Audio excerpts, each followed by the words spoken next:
Hello students, आज हम लोग यूजीसी नेट एग्ज़ाम के एक और नए इंपॉर्टेंट टॉपिक कम्युनिकेशन के बारे में अच्छे से समझेंगे और प्रीवियस ईयर क्वेश्चन पेपर को भी सॉल्व करेंगे। एक और इम्पॉर्टेंट बात, हर एग्ज़ाम में कम्युनिकेशन इस टॉपिक में से 10 या 12 मार्क्स का क्वेश्चन पूछे जाते हैं। अभी हम लोग अपडेटेड सिलेबस के बारे में अच्छे से समझेंगे। Updated syllabus for UGC net JRF paper 1 includes topics like data interpretation, teaching aptitude, research aptitude, communication, mathematical reasoning, logical reasoning, ICT information and communication technology, people and environment, higher education systems comprehension।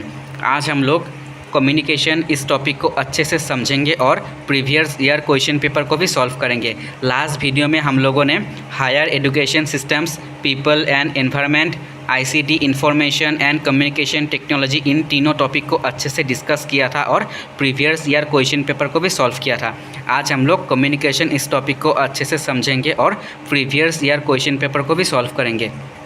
अभी हम लोग communication topic का एक important part है hot media, इसको अच्छे से समझते हैं। और 2024 का जो री एग्ज़ाम हुआ था उसमें क्वेश्चन पूछा गया था और अभी तक जिन लोगों ने यूजीसी नेट एग्ज़ाम का अटेम्प्ट दिया है उनको अच्छे से पता है कि कम्युनिकेशन से हर एग्ज़ाम में क्वेश्चन पूछा जाता है। हॉट मीडिया से भी 2024 का री एग्ज़ाम में क्वेश्चन पूछा गया था।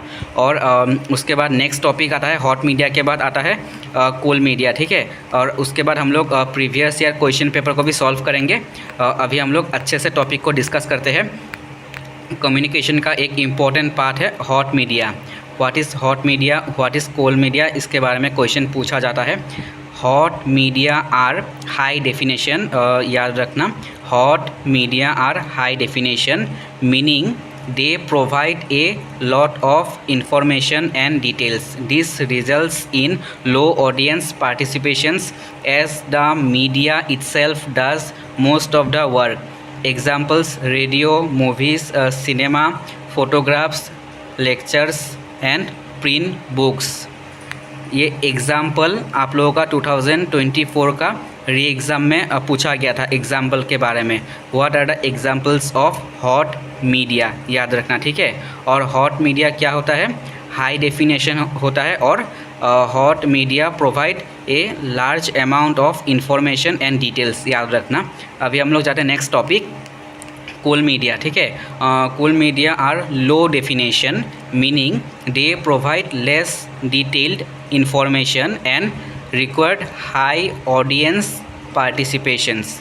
एग्जाम्पल्स क्या क्या है, एग्जाम्पल्स याद रखना। एग्जाम्पल्स है television, cartoons, telephone conversations, seminars and discussions, ठीक है। अभी हम लोग नेक्स्ट क्वेश्चन में जा रहे हैं। प्रीवियस ईयर क्वेश्चन पेपर को अभी हम लोग सॉल्व करेंगे। ए hot medium has the features of, मतलब पूछा गया है कि हॉट मीडियम का क्या क्या फीचर्स होता है। चलिए देखते हैं। अभी हम लोगों ने डिस्कस किया हॉट मीडिया क्या होता है। अभी हम लोगों ने डिस्कस किया हॉट मीडिया क्या होता है। What is hot media? Hot media are high definition meaning they provide a lot of information and details. This results in low audience participations as the media itself does most of the work। Examples: radio, movies, cinema, photographs, lectures and print books, ठीक है। अभी हम लोग question को अच्छे से समझते हैं। क्या पूछा गया है? ए hot medium has the features of, क्या क्या फीचर्स होता है। देखिए ऑप्शन बी करेक्ट होगा। क्यों? इसमें ऑप्शन में क्या दिया है, ऑप्शन बी में providing large amount of information. और हम लोगों ने डिस्कस किया hot media are high definition and providing a large amount of information and details, याद रखना, ठीक है। उसके बाद ऑप्शन सी में क्या है, little effort needed for interpretation. Hot media में large amount of information and details दिया जाता है और उसके लिए हमें उतना एफर्ट नहीं करना पड़ता, इसीलिए ऑप्शन सी करेक्ट होगा, little effort needed for interpretation. उसके बाद ऑप्शन डी भी करेक्ट होगा, लेस स्कोप फॉर पार्टिसिपेशंस, ठीक है, लेस स्कोप फॉर पार्टिसिपेशंस। ये तीनों फीचर्स होता है हॉट मीडिया का, ठीक है। अभी हम लोग नेक्स्ट क्वेश्चन में जा रहे हैं। इसका करेक्ट आंसर होगा ऑप्शन 4, बी सी डी, ठीक है। नेक्स्ट क्वेश्चन में जा रहे हैं, a cartoon is of low definition, क्योंकि ये कार्टून किसका एग्जाम्पल है? कूल मीडिया का, याद रखना, ठीक है। कूल मीडिया का क्या क्या एग्जाम्पल होता है हम लोगों ने अभी डिस्कस किया, क्या क्या एग्जाम्पल होता है। देखिए, cool media are low definition. Low definition होता है meaning they provide less detailed information, ठीक है, and require high audience participations, ठीक है। एग्जाम्पल्स टेलीविज़न, कार्टून्स, जो क्वेश्चन में पूछा गया है हम लोग को, telephone conversations, seminars and discussions, ठीक है। अभी हम लोग नेक्स्ट क्वेश्चन में जाते हैं। ये कार्टून क्या होगा? लो डेफिनेशन होगा, ठीक है। नेक्स्ट क्वेश्चन है, the Shannon and weber model of communication has which of the following characteristic, क्या पूछा गया है? शैनन एंड वेबर मॉडल का मतलब कम्युनिकेशन का जो मॉडल है शैनन एंड वेबर, इसका मतलब कैरेक्टरिस्टिक क्या क्या होता है? The Shannon and weber model of communication has which of the following characteristic, क्या क्या होता है? चलिए देखते हैं। और इन सभी ऑप्शन को अच्छे से याद रखना। शैनन एंड वेबर मॉडल से हर एग्ज़ाम में क्वेश्चन पूछा जाता है। स्टेटमेंट का क्वेश्चन भी पूछा जाता है, 2024 का री एग्ज़ाम में पूछा गया था, ठीक है। चलिए अच्छे से ऑप्शन को देखते हैं क्या क्या इसका कैरेक्टरिस्टिक होता है। It is linear model, option A में क्या बोला? It is linear. Next option B, it focuses on transmission of information, option C, it is concerned with reproduction of messages from one point to another. Next, option D, it offers a meta model of communication, option E, the feedback component is circular, option E नहीं होगा। Shannon and weber model circular नहीं होता, linear होता है। Shannon and weber model linear model होता है, circular model नहीं होता है। ऑप्शन ए करेक्ट है। उसके बाद ऑप्शन बी भी करेक्ट है, it focuses on transmission of information, and option C भी करेक्ट है, it is concerned with reproduction of messages from one point to another. A B C ये तीनों option correct है, ठीक है। ऑप्शन 1 इसका सही आंसर होगा।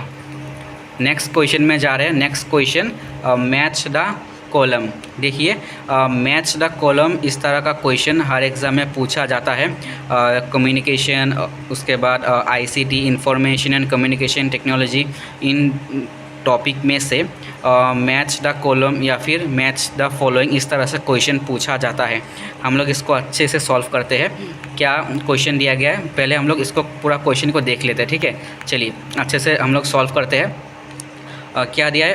ए formal communication, B informal communication, C group communication, D intrapersonal communication. Intrapersonal communication and interpersonal communication, इन दोनों टॉपिक से क्वेश्चन पूछा जाता है। What is intrapersonal communication and interpersonal communication, ठीक है। ये दोनों अलग अलग है, हम लोग अच्छे से समझते हैं। फॉर्मल कम्युनिकेशन क्या होगा? देखिए, फॉर्मल कम्युनिकेशन, ए फॉर्मल कम्युनिकेशन क्या होगा? ये नंबर 3 होगा, टेकिंग पार्ट इन मीटिंग, ठीक है। उसके बाद इनफॉर्मल कम्युनिकेशन क्या होगा? इनफॉर्मल कम्युनिकेशन क्या होगा? कॉन्वर्सेशन इन कैंटीन, ठीक है। 4 होगा, कॉन्वर्सेशन इन कैंटीन, ऑप्शन 4 होगा, ठीक है। सी में क्या दिया देखते हैं, group communication. C group communication. Group communication क्या होगा? देखिए, ग्रुप कम्युनिकेशन का ऑप्शन 1 होगा, रिलीजियस डिस्कोर्सेस, ठीक है।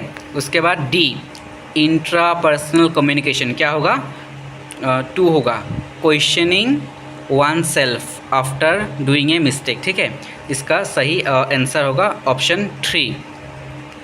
अभी हम लोग नेक्स्ट क्वेश्चन में जा रहे हैं। नेक्स्ट क्वेश्चन फिर से मैच द कॉलम, अच्छे से इसको सॉल्व करते हैं। देखिए क्या दिया गया है। क्या ए में क्या दिया है? देखिए, इंटरव्यूज़, ठीक है। इंटरव्यूज़ क्या होगा, न्यूज़पेपर क्या होगा, ऑप्शन बी। ऑप्शन ए में दिया है इंटरव्यूज़, उसके बाद दिया है न्यूज़पेपर, उसके बाद क्लासरूम, उसके बाद मेडिटेशन। इंटरव्यूज़ क्या होगा, देखिए इसको हम लोग अच्छे से सॉल्व करते हैं। इंटरव्यूज़ क्या होगा, इंटरपर्सनल कम्युनिकेशन। ए का क्या होगा, 3, ठीक है। देखिए ए का क्या होगा, 3। नेक्स्ट क्या है, न्यूज़पेपर, न्यूज़पेपर होगा, देखिए न्यूज़पेपर बी का होगा 4, मास कम्युनिकेशन, ठीक है। नेक्स्ट क्लासरूम, क्लासरूम क्या होगा, देखिए क्लासरूम होगा ग्रुप कम्युनिकेशन, ठीक है। उसके बाद मेडिटेशन, मेडिटेशन क्या होगा, इंट्रापर्सनल कम्युनिकेशन, ठीक है। इसका सही आंसर होगा ऑप्शन 4। नेक्स्ट क्वेश्चन में जा रहे हैं हम लोग। नेक्स्ट क्वेश्चन है which of the following contextual factors determine meaning in communication behaviour. Contextual factors क्या क्या होगा कम्युनिकेशन का, देखिए फिजिकल लोकेशन सही है, ऑप्शन ए इज़ ट्रू। उसके बाद ऑप्शन बी भी ट्रू, पार्टिसिपेंट्स। उसके बाद option C presiding events correct. A B C, ये तीनों statement A B C, option 1 correct answer, ठीक है। नेक्स्ट क्वेश्चन, ये क्वेश्चन 2024 में पूछा गया था, री एग्ज़ाम में पूछा गया था। नेक्स्ट क्वेश्चन है mind to mind communication involves the communication of meaning through. Mind to mind communication में क्या क्या फैक्टर्स इंपॉर्टेंट होता है, देखिए माइंड टू माइंड कम्युनिकेशन में क्या क्या होता है, फिज़िकल सेटिंग होता है, उसके बाद शेयर्ड बिलीव्स होता है और वैल्यूज़ होता है, उसके बाद कॉन्टेक्स्ट होता है, ए बी सी, उसके बाद ई, ठीक है। A B C and E option is correct, ठीक है। माइंड टू माइंड कम्युनिकेशन से क्वेश्चन पूछा जाता है, याद रखना। नेक्स्ट क्वेश्चन है which of the following are the 2 basic psychological functions of intrapersonal communication, important question. Which of the following are the 2 basic psychological functions of intrapersonal communication? देखिए intrapersonal communication का important question है, intrapersonal communication से question पूछा जाता है। which of the following are the 2 basic psychological function, पूछा गया है कि नीचे दिया गया कौन सा मतलब 2 बेसिक मतलब साइकोलॉजिकल फंक्शंस है इंट्रापर्सनल कम्युनिकेशन का। देखते हैं ऑप्शन, देखते हैं हम लोग ऑप्शन क्या क्या दिया है। देखिए option A internalisation of culturally organised ways of thinking, ठीक है। उसके बाद option C regulations of one's own mental activity, ठीक है। ऑप्शन सी, ए और सी इसका करेक्ट आंसर होगा और दोनों ऑप्शन को आप लोग अच्छे से याद रखना, ठीक है, क्योंकि इंट्रापर्सनल कम्युनिकेशन से क्वेश्चन पूछा जाता है। अभी हम लोग नेक्स्ट एक और वीडियो में हम लोग अच्छे से डिस्कस करेंगे कम्युनिकेशन टॉपिक को, एक और अच्छे से डिस्कस करेंगे एक और वीडियो में। अभी हम लोग वीडियो को यहाँ पर समाप्त करते हैं।